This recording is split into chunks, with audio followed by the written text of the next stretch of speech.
હે guys, welcome back to Nick Sindha vlog. આજે છે મહાશિવરાત્રી અને આપણે જઈ રહ્યા છીએ મહાદેવના મંદિરે. આપણે ભગવાનથી રીસેલા છે પણ ભગવાન મને ખબર નહીં રસ્તા પર લઈ જાય છે કે મારું મંદિરે આય એમ. તો આપણે મંદિરે જઈ રહ્યા છીએ અને મહાદેવને પાણી ચડાવીશું. આપણે ભગવાનથી ફૂલ રીસાયેલા હતા કે આપણે મંદિરે જવું જ નથી એમ, પણ ભગવાનનો પ્રેમ એવો છે. આપણે પણ ભોળા છે કારણ કે ભોળાનાથના ભક્ત છે.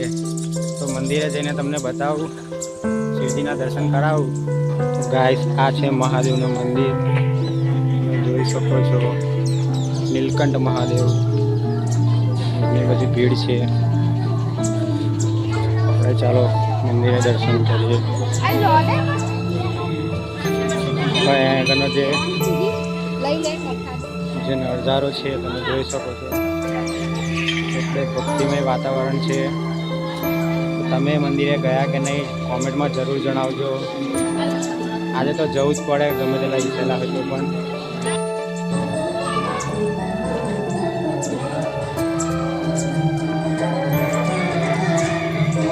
આ છે મહાદેવ. દર્શન કરી લેજો, જેના દર્શન ના કર્યા હોય તો.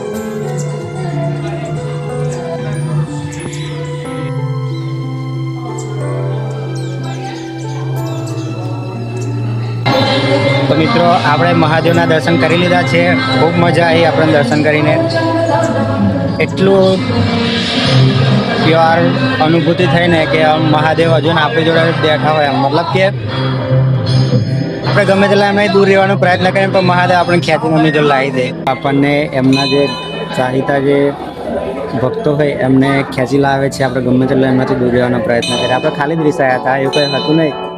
પણ ભગવાને કીધું કે મારા પગ એકદમ, મને ખબર જ નહીં કે હું મંદિરે જવું જ નહોતું પણ આપણે મહાદેવ કે હું કાંઈ નહીં છોડો એમ. એ રીતે ભગવાને આપણને બોલાવી લીધો. આ હાથે હું મહાદેવનું પટ્ટું પહેરતો હતો, એ બી મેં કરી નાખ્યો હતો. એટલું બધું રીસાઈ ગયેલો છું. પણ પ્રભુ એ પ્રભુ છે. કોના કારણ મહાદેવના ભક્ત છે કોમેન્ટમાં જણાવી દેજો અને વિડીયોમાં બનાવી રહેજો. અને અહીંયા આગળ આપણે હવે પ્રસાદી લઈશું. પ્રસાદી લીધા આજે બધાએ મહાશિવરાત્રી કરી દેશે. કોને નથી કરી એ જણાવજો.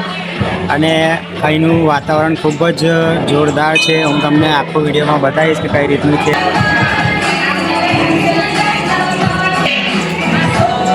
અહીંયા પ્રસાદીનું વિતરણ થઈ રહ્યું છે. આપણે ભાંગ પીશું, પ્રસાદી લઈશું અને પછી નીકળીશું.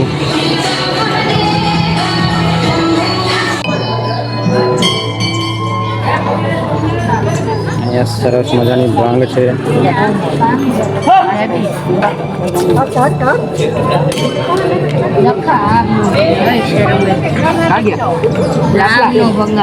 તો આપણે ભાંગ લઈ લીધી છે મિત્રો. હવે આપણે ભાંગ પીશું. જો તમે ના પીધો તો આવી જજો. જોઈ શકો છો અહીંયા બધા ખૂબ જ છે. તો મંદિરે ફટાફટ જતા હો અને ભગવાનને મળતા હો. આપણે ભાંગ લઈ લીધી છે. તો બોલો હર હર મહાદેવ.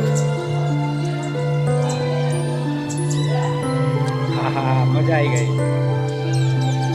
બોલો નમઃ પાર્વતી પતે હર હર મહાદેવ કી જય. તો બધા જ આજે મહાશિવરાત્રી નિમિત્તે વિડીયોમાં ઓમ નમઃ શિવાય જરૂરથી લખી દેજો.